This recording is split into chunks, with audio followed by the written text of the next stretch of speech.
बतारीख 26 मई को मोदी के इक़्तिदार वाली मरकज़ी बीजेपी हुकूमत के ख़िलाफ़ किसानों की तहरीक को 6 माह मुकम्मिल हो रहे हैं। इस ज़िमन में कर्नाटका में कांग्रेस के अलावा SDPI, WPI और IUML व दीगर सियासी पार्टियों ने भी इस दिन किसानों की जानिब से कॉल किए गए ब्लैक डे की हिमायत का ऐलान किया है।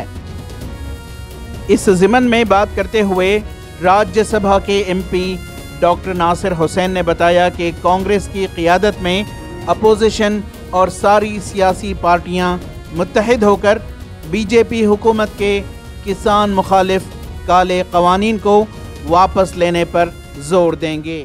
क्या था कि ये काले कानून है, ये किसान विरोधी कानून है और ये कानून अगर लागू किया जाएगा हमारा जो कृषि क्षेत्र है और उसमें हमारे जो किसान हैं इनके लिए बहुत दिक्कतें पैदा होंगे और इनकी इनकम में बहुत भारी गिरावट आएगी। इसीलिए हम लोगों ने विरोध किया था और सारे पॉलिटिकल पार्टीज किए थे।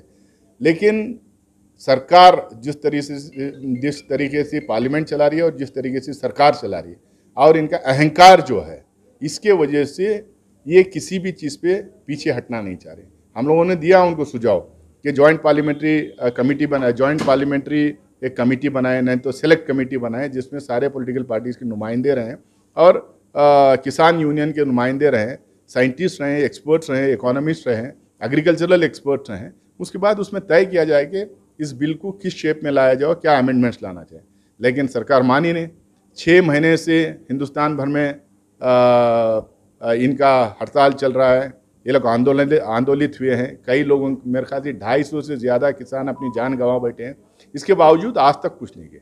लेकिन अब मामला ये है, ऐसे पैंडमिक के टाइम में जब उनको MSP नहीं दिया जा रहा है, जिसकी वजह से उनकी इनकम में भारी गिरावट आ रही है, उनको बहुत दिक्कतें उनके फैमिलीज में पैदा हो रहे हैं।